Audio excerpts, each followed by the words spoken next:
बिस्मिल्लाहिर्रहमानिर्रहीम। अस्सलाम वालेकुम। कैसे हैं आप? उम्मीद करती हूँ सब ठीक ठाक होंगे, खैरियत से होंगे। मैं हूं निशान सारी और आप देख रहे हैं निशा लव कुकिंग। निशा लव कुकिंग में आज मैं आप लोगों के लिए एक बहुत ही मज़ेदार सी रेसिपी लेके हाजिर हुई हूँ, क्योंकि आज हम लोग बना रहे हैं बहुत ही मज़ेदार से कीमा करेले।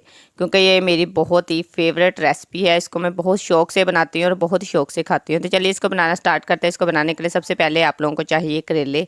यहाँ पे जी मेरे पास जो करेले हैं ना, कम से कम 1 किलो के करीब है। अच्छा, तो बहुत सारे लोग ना इस करेले के ऊपर जो हल्का सा मटेरियल होता है उसको उतार देते हैं, लेकिन मैं इसको नहीं रिमूव करती, क्योंकि वैसे भी आजकल ये ताज़ा करेले हैं।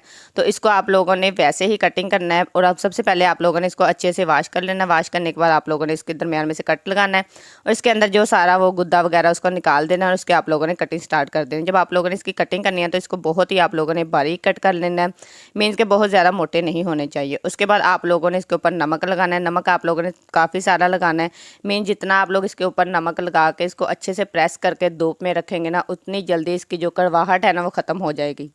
अच्छा, तो जब आप लोगों ने इस करेले की कटिंग करनी है ना, तो इसकी कटिंग ना तो बहुत ज़्यादा बारीक होनी चाहिए और ना ही बहुत ज़्यादा मोटी। मीन्स कि अगर आप लोग इसको बहुत ज़्यादा बारीक कट करेंगे ना, तो फिर ये होगा कि जब आप लोग इसको फ्राई करेंगे ना तो ये बहुत ही मतलब बारीक से हो जाएंगे। तो बेहतर है इसको आप लोगों ने दरमियाने साइज़ की कटिंग करनी है।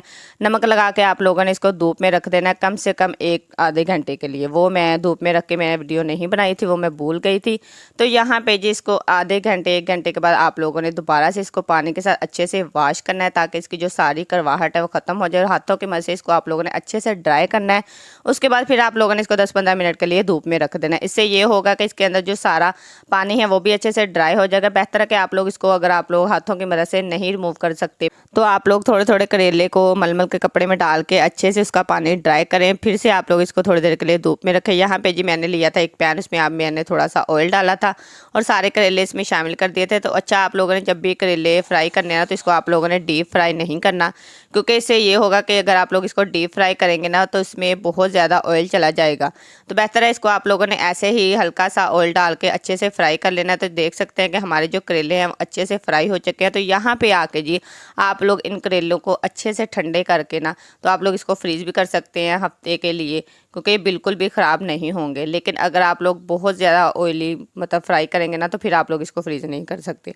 यहाँ पे जी मेरे पास पड़ा था थोड़ा सा बीफ का कीमा, उसको भी मैंने अच्छे से बॉईल कर लिया। अगर तो आप लोगों के पास चिकन का कीमा है, फिर आप लोग इसको लहदार नहीं पकाएं, आप लोग डायरेक्ट ही मसाला भून के उसमें कीमे को शामिल कर सकते हैं। यहाँ पे जी मेरे पास जो था कीमा वो बीफ का था, इसलिए मैंने पहले इसको पानी में अच्छे से पका लिया था। ये जो कीमा था मेरे पास तकरीबन 1 पाव से थोड़ा सा ज़्यादा था। यहाँ मैंने इसमें सिर्फ लहसुन शामिल किया था, नमक शामिल किया था और साबुत गर्म मसाले शामिल किए थे, और थोड़ी सी मैंने इसमें काली मिर्च शामिल की थी। इन सारी चीज़ों को डाल के मैंने इसको अच्छे से पकने के लिए रख दिया था। 10-15 मिनट के अंदर इसका सारा पानी अच्छे से ड्राई हो जाएगा। जब इसका पानी अच्छे से ड्राई हो जाएगा, फिर आप लोगों ने इसको एक साइड पे रख देना है। तो यहाँ पे जी हम लोग अपने जो मसाले की बुनाई है वो स्टार्ट करेंगे।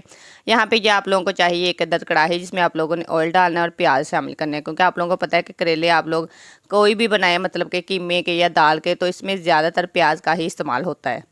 और प्याज को ऐसे ही आप लोगों ने लंबाई की सूरत में अच्छे से कट करना है। जब प्याज का हल्का सा कलर पिंक सा होना शुरू हो जाएगा, साथ ही आप लोगों ने 3-4 अदर टमाटर शामिल कर देना है। इसके अच्छे से बुनाई स्टार्ट कर देना है थोड़ा सा पानी डाल के, क्योंकि जो हम लोगों ने करेले का मसाला बनाना होता है ना, उसमें आप लोगों ने प्याज की जो बुनाई है वो बहुत ज़्यादा नहीं करनी होती। मीन्स के थोड़ा थोड़ा जैसे कि आप लोग मुँह में डालें तो आप लोग को प्याज का टेस्ट आना चाहिए। तो यहाँ पर जी हम लोग थोड़ा सा नमक शामिल करेंगे। जब भी आप लोग करेले बनाए ना, तो आप लोग एहतियात किया करें कि नमक का इस्तेमाल बाद में बहुत ही कम किया करें। यहाँ पे जी मैंने हाफ चम्मच डाला था पीसी मिर्च का, हाफ चम्मच इसमें जाएगा बीज वाली मिर्च, हाफ चम्मच इसमें जाएगा खुशक धनिया और थोड़ी सी इसमें जाएगी जी हल्दी। इसको आप लोगों ने दोबारा से इसकी अच्छे से बुनाई स्टार्ट कर देनी है। साथ ही आप लोगों ने इसके अंदर कीमा शामिल कर देना है और इसकी अच्छे से बुनाई स्टार्ट कर देने से ये होगा कि जो कीमे का टेस्ट है वो भी अच्छे से इसके अंदर आ जाएगा। और यहाँ पर जी आप लोगों ने इसकी जितने बेस्ट तरीके से इसकी बुनाई करेंगे ना, उतना ही बेस्ट आप लोगों का जो टेस्ट है ना वो कीमे करेले का बन के निकलेगा। और आप लोग देख सकते हैं कि यहाँ पे इसकी कितनी ज़बरदस्त सी लुक आ चुकी है। जब अच्छे से कीमा आप लोगों का भून चुकेगा, फिर आप लोगों ने इसमें करेलों को शामिल कर देना है। करेलों को शामिल करने के बाद आप लोगों ने 2-3 मिनट के लिए ऐसे ही चम्मच को हिलाना है। उसके बाद आप लोगों ने आंच को हल्का कर देना है, ताकि इसके अंदर जो सारा मटीरियल है वो अच्छे से मिक्स हो जाए। लास्ट में आप लोगों ने थोड़ा सा गर्म मसाला शामिल करना है दोबारा से इसको कवर करके रख देना है।